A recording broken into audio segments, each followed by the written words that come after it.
Hello, welcome to the Nr1 Designer. My name is Shaquille Veldboom, and in this video, I would love to showcase how 3D design software could basically help to make your life a little bit easier. With this knowledge that I've collected over the past 12 years, I would love to showcase people what the possibilities of this technology basically are. I feel like the best way to do this is to go from start to finish on a project to actually reverse engineer something, design something for it, and then 3D print it again to have like an actual new physical object that I've made in this video. So the first stage is to actually reverse engineer something, and the object that I'm gonna take for this video is the interior of my dad's car.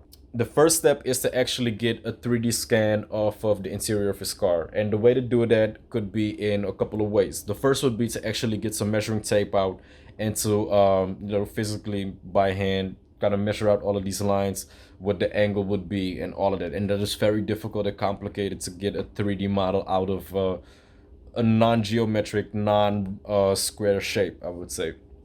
So the second option, and which would be like a common option, but it's still relatively expensive. So that would be to have a 3D scanner. And what a 3D scanner basically does is it shoots lasers at an object, and that light kind of reflects back, and it kind of measures the time it takes for that light to get back. And with that time, it can then identify an object in a space. And if you have like enough angles, it can actually make a physical 3D model out of that object in that way.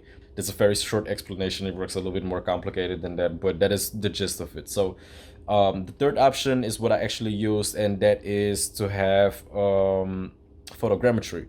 And photogrammetry basically entails that you take a bunch of pictures from different angles, and then there's computer software that recognizes different pixels that kind of have the same patterns, and it then puts all of these pixels together to form an actual 3D object. And it's very accurate. It can do it with a lot of different type of cars and a bunch of stuff, so buildings, everything. So now we're getting ready to get into the second stage of this design process, which would be to actually design and engineer this new phone stand for my dad's interior. So the first thing that we're gonna do is to actually upload the 3D file from the photogrammetry into the SolidWorks. And SolidWorks is a software system that I used to design, and I've been using it since like 2012 when I was like 14, 15 or something. And in this case, because we're making a phone stand, it's something that's very easy to make, so it doesn't really take a whole lot of time. And the third stage would be the actual prototyping slash manufacturing stage. So in this stage, we actually work on getting a computer model and transforming it into a physical, tangible object. The 3D printers that we have access to today are very cheap, and they are basically capable of producing larger components than you would think they are. So I own a Creality CR10S, which has a build volume of 30 centimeters by 30 centimeters by 40 centimeters.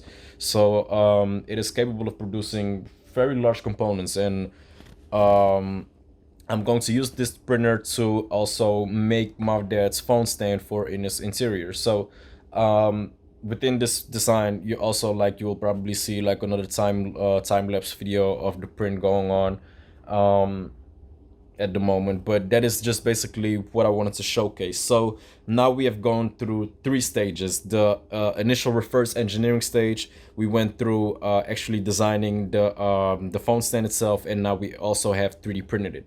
So yeah, let's now get into my dad's car and actually see if it fits and if it works, and then we'll close the video out at that point. So yeah.